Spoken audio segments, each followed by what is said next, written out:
Hello, dear friends. So, this is a patient of a bone bridge, which was done for a patient of a microtia of a year.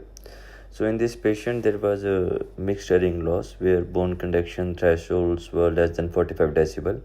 And since patient was not able to wear any sort of hearing aid, so we decided to go with bone bridge.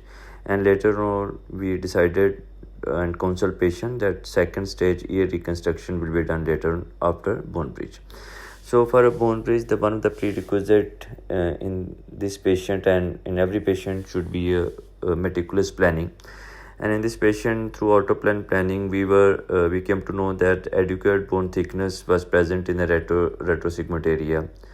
And secondly, we also did a Doppler for this patient to know about the status of the vessels, which will be much needed for a second stage reconstruction of ear. So both these parameters are important. So in this patient, we plan incision in such a way that the thickness of the bone which was given to us on an autoplan measurement was 5 centimeter away from the mastoid tip.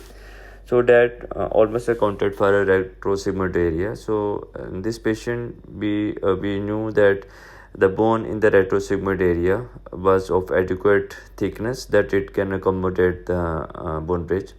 So taking into all this factor into view and also the Doppler for vessel status, so we decided to place incision little bit behind the at the retrosigmoid area. And once we place the incision, we measure the thickness of the skin, which is of a paramount importance in a case of bone bridge. Since this is for transmission of the sound, thickness should be of adequate measurement. So once we measure the thickness of the skin and also the thickness of the bone was measured on our autoplan, we just made a well. So well should be made after measurement, and the template should be used regularly to know the thickness. So like in this patient, you see there was a very thin bone all around. So since the thickness of the bone was estimated before, so we were almost on a right place where thickness of the bone would have been adequate for replacement of a bone bridge. So here you see that we are making well, and immediately after a small amount of drilling, the dura started exposing. So once we made a well, we measured through the templates regularly.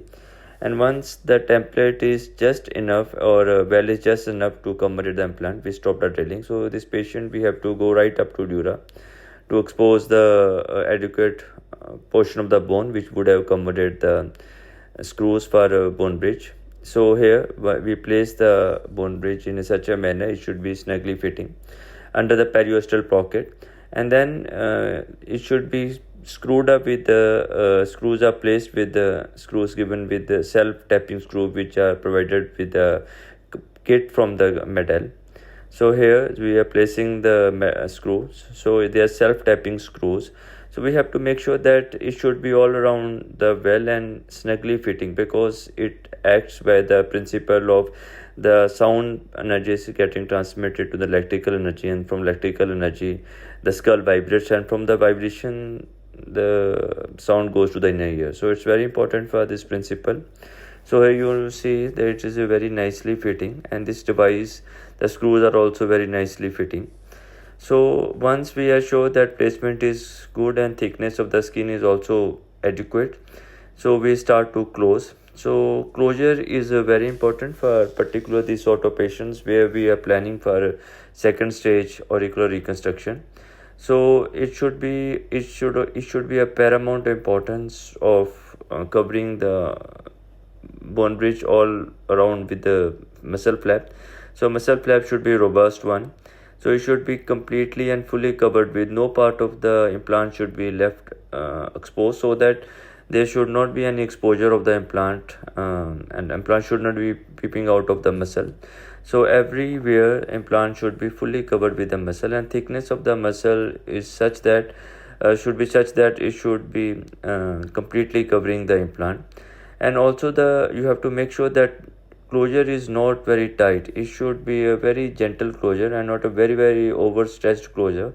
so that the wound distance incidence comes down drastically if we put a very low suture, and very good closure should be done. Here you see it's a tension free closure. So muscles we have designed, the flap we have designed in a such a way it is nicely covering the implant all around, and gently slowly with each stitch the implant is getting covered beneath the muscle, and we are making sure that no part of the implant should be peeping out of the muscle, and that would create any sort of problem later on.